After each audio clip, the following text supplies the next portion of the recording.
Subscribe my channel and press the bell icon for never miss another update.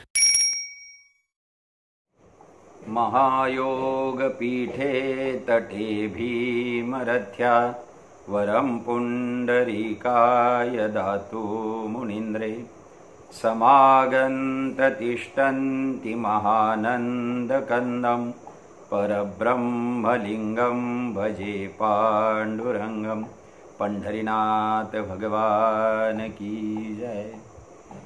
सर्वांना जय सियाराम। श्रोतेजनो, आज मला थोडी चर्चा करायची आहे। चर्चा म्हणजे थोडंसं तुमच्याशी हितगुज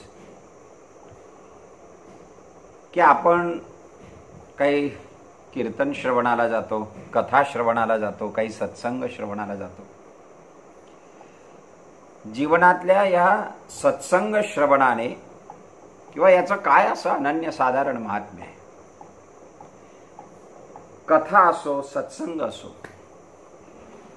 हा जर समजून घ्यायचा असेल, कथा सगळ्यांना का समजत नाही, सत्संग सर्वांना का कळत नाही, हा जर समजून घ्यायचा असेल तर याला 5 गोष्टी आवश्यक आहेत। माझे 5 शब्द लक्षात ठेवा। ज्या वेळेला एखादा वक्ता कथा करतो, कीर्तन करतो, सत्संग, काही संत बोलत असतील, व्यासपीठ बोलत असेल, मी तर म्हणतो वक्ता बोलण्यापेक्षा मी व्यासपीठ शब्द वापरेन की व्यासपीठ जेव्हा बोलत असेल त्यावेळेला त्याचं म्हणणं काय आहे, निषेधात्मक काय आहे, ते खंडनात्मक आहे का, ते मंडनात्मक आहे का, या सगळ्या गोष्टी लांबच्या आहेत। मला इथपर्यंत जायचं नाही, तो विद्वानांचा भाग आहे, मी तेवढा विद्वानही नाही। फक्त आतला जो गाभा आहे, आतलं जे प्रभुप्रेम आहे, आमच्या ग्रंथांनी संतांच्या मुखाद्वारे आमच्या हृदयापर्यंत जे विचार पोहोचवले आहेत ते जर समजून घ्यायचे असतील तर 5 गोष्टी आवश्यक आहेत। त्यातली पहिली गोष्ट, समर्थ बुद्धी पाहिजे। बुद्धी आवश्यक आहे।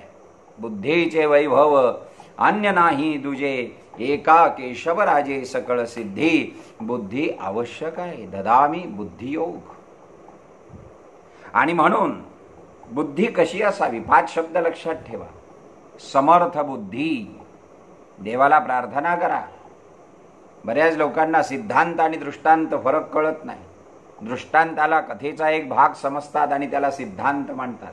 त्यातून निघालेला सिद्धांत हे बऱ्याच लोकांना कळत नाही। शाब्दिक विनोद काय, कल्पनानिष्ठ विनोद काय, वक्ता कशावर बोलतोय, सगळ्या विषयाला फिरून आल्यानंतर त्याचा मूळ चिंतनाचा विषय काय, केंद्रात काय, हे सगळं समजण्यासाठी श्रोत्याची बुद्धी समर्थ असावी लागते। मी तीक्ष्ण म्हणत नाही, तीक्ष्ण बुद्धी संशयाकडे घेऊन जाते। बुद्धी समर्थ असावी। समर्थ बुद्धी, पहिला शब्द लक्षात ठेवा, बुद्धी समर्थ असावी।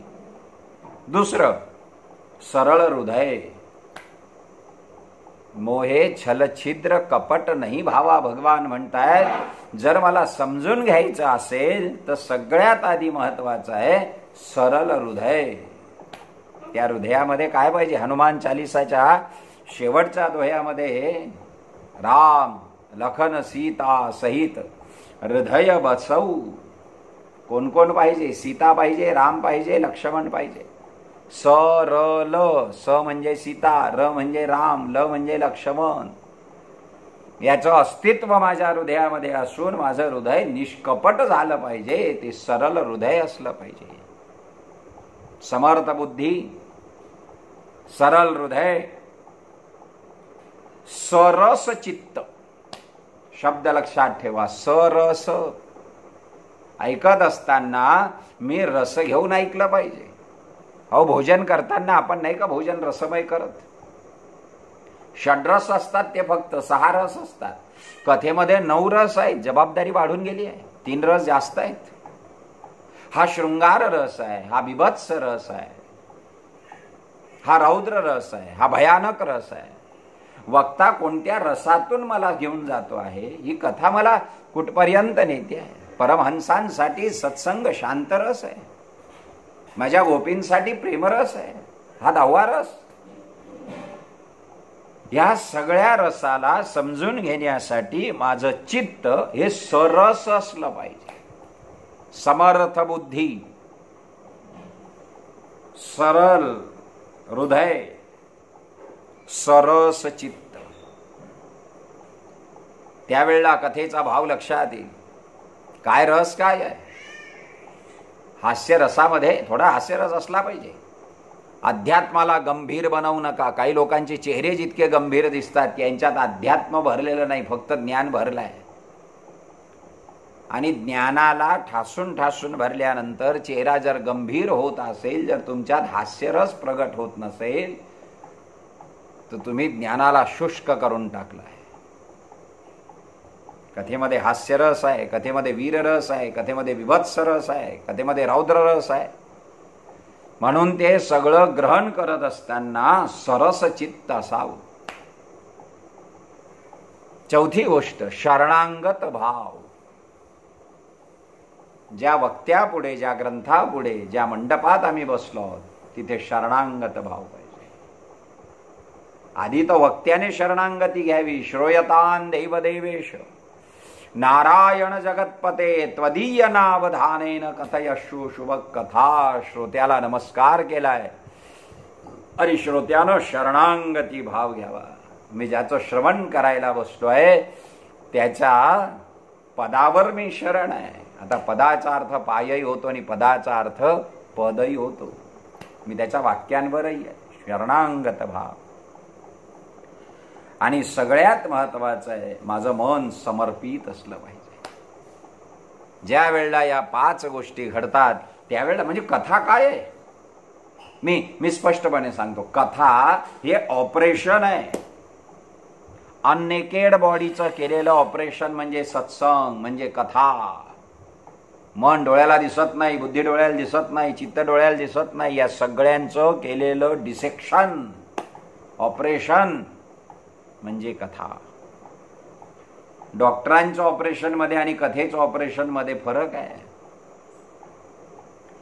डॉक्टरांनी जे ऑपरेशन करावं त्या ऑपरेशन थिएटरमध्ये आधी डॉक्टर आलेला असतो आणि मग पेशंटला स्ट्रेचरवर घेऊन जातात. कथेच्या मंडपाचं ऑपरेशन मध्ये यापेक्षा उलट असतं. आधी पेशंट जमा झालेले असतात आणि मग डॉक्टर येतात ज्यांना कथा करायची आहे. तिथे शस्त्रक्रिया केली जाते, इथे शास्त्रक्रिया केली जाते. तिथे शस्त्राला प्राधान्य आहे, शस्त्र धारधार आहे, इथे शास्त्र धारधार आहे. तिथे बेहोश केलं जातं आणि मग ऑपरेशन होतं. आणि कथेच्या ऑपरेशन मध्ये तू बेहोश झालेला आहे प्रपंचामध्ये, तुला शुद्धीवर आणण्यासाठी ऑपरेशन केलं जातं. केवढा मोठा फरक आहे त्या डॉक्टरांमध्ये आणि या डॉक्टरांमध्ये.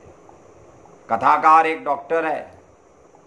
आम्हाला बेधुंद अवस्था झालेली आहे, संसारामध्ये मन लागलंय, आम्ही मायेच्या दृष्टीपटलातून बेहोश झालेलं आहे. आमची ती बेहोशी उतरवण्यासाठी, जागृत करण्यासाठी काय सांगू आता संतांचे उपकार, मज निरंतर जागविती. हा शब्द तुकोबांनी यासाठी टाकलाय की आम्ही बेहोश करत नाही. ऑपरेशन थिएटरमध्ये आल्यावर बेहोश झालेल्यांना जागृत करतो. तिथे बेहोश केलं जातं. तिथे तनाचे ऑपरेशन आहे, इथे मनाचे ऑपरेशन आहे. इथे मनावर क्रिया केली जाते. तिथे ऑपरेशन झाल्यानंतर शुद्धीवर यावं लागतं. इथल्या ऑपरेशन नंतर माणूस शुद्ध व्हावा लागतो. शुद्धीवर आलेला कदाचित मायेच्याच लोकांना ओळखेल, पण शुद्ध झालेला हा परमात्म्यांना ओळखेल. तिथे शुद्धीवर यावं लागतं, इथे शुद्ध व्हावं लागतं. तिथे मोठे रोग असतात त्यांना दूर केलं जातं, त्याला भीमरोग म्हणतात आयुर्वेदामध्ये. भीमरोगावर ऑपरेशन करून त्याला दूर केलं जातं. इथे भवरोगाला दूर केलं जातं. तो भीमरोग आहे, हा भवरोग आहे. बरं, त्या ऑपरेशन मध्ये आणि या ऑपरेशन मध्ये एक महत्वाचा फरक पुन्हा सांगतो. त्या ऑपरेशन थिएटरमध्ये टेबलावरून पेशंटला ऑपरेशन परिपूर्ण झाल्याशिवाय हॉस्पिटल सोडता येत नाही, त्याला उठता येत नाही. आमच्या सत्संगाच्या कथा मंडपाच्या हॉस्पिटलमध्ये मात्र ती मुभा आहे. ऑपरेशन चालू असताना पेशंट टेबल सोडून जाऊ शकतो, निघून जाऊ शकतो. पुन्हा एक सांगतो, तिथल्या ऑपरेशन मध्ये फी आधी जमा करावी लागते. इथे फी करावीच लागते, सक्ती नाही. तिथे सही करून घेता, उद्या यांचं काही कमी जास्त झालं तर आम्ही जबाबदार नाही. पण संत म्हणतात तुम्ही आमच्या जवळ या, आम्ही तुमची जबाबदारी घेतो. देव माझा माझा माझा मी देवाचा, हे तुम्हाला समजावून सांगतो. तुम्ही यारे यारे यारे चेपुनी दही काला खारे. संत म्हणतात तुम्ही या. सर्वधर्मान् परित्यज्य मामेकम शरणं व्रज आल्यानंतर मी तुझं कल्याणच करीन. हा एकमेव डॉक्टर असा आहे जो जबाबदारी घेतो तुझी. तो डॉक्टर जबाबदारी घेत नाही. अजून एक सांगतो, तिथला डॉक्टर स्वतःचा बोर्डापुढे तज्ञ शब्द लावून घेतो. हा डॉक्टर स्वतःचा बोर्डापुढे परायण शब्द लावून घेतो की आम्ही ग्रंथपरायण आहोत, आम्ही तज्ञ नाहीत त्यातले, आम्ही हीन आहोत, आम्ही दीन आहोत. अधम ते अधम, अधम अति नारी शबरीचे शब्द आहेत. इथे तज्ञ कोणीही नाही, पण तरी ऑपरेशन परफेक्ट केलं जातं. त्या ऑपरेशन मध्ये पेशंट बद्दल चिंता वाढते की यांचं काय होईल. या ऑपरेशन मध्ये चिंतन वाढतं. तिथे चिंता वाढते आणि इथे चिंतन वाढतं. आणि अजून एक महत्वाचा फरक असं की ते ऑपरेशन करत असताना सगळं निर्जंतुक केलं जातं आणि मग ऑपरेशन केलं जातं. या ऑपरेशन मध्ये निर्जंतुक केलं जात नाही, पण निश्चिंत केलं जातं. सकळ जीवांचा करीतो सांभाळ, तुझं मोकळी कैसे नाही. आवडीने भावे हरी नाम घेसी, तुझी चिंता त्यासी सर्व आहे. इथे निश्चिंत केलं जातं. चिंतनाने अचिंत्याला चिंतित करून आपण निश्चिंत होण्याचं ऑपरेशन म्हणजे कथा. त्या ऑपरेशन मध्ये आणि या ऑपरेशन मध्ये हा मोठा फरक आहे. आणि अजून एक महत्वाचं, तिथली फेर तपासणी करण्यासाठी त्याच हॉस्पिटलला जावं लागतं. इथे आपली फेर तपासणी करण्यासाठी कुठल्याही कथा मंडपात जाता येतं. आमचा केस पेपर कुठेही चालतो. फक्त कथा ऐका. वक्ता चाहे कोणी असो, डॉक्टर चाहे कोणी असो, आमचा केस पेपर सर्वदूर चालतो. तिथल्या पेशंटला मृत घोषित केलं जातं, इथे मोक्ष घोषित केला जातो. हरि भजन के 3 गुण, सब कोई लागे पाव, खाने को मिष्टान्न मिले और अंत में वैकुंठ जाव. तिथे मृत घोषित केलं जातं, इथे मोक्ष घोषित केला जातो. मग मला सांगा, सगळ्या डॉक्टरांमध्ये श्रेष्ठ डॉक्टर कोणी असेल तर कथाकार आहे. याला पदवी नाही आहे पण हा पदाला पोहोचवतो. याला उपाधी नाही आहे पण हा उपाधी रहित करतो. म्हणून हे कथा करणे वाले तुझे लाखो प्रणाम, तुझे लाखो प्रणाम. जय सियाराम, जय सियाराम, जय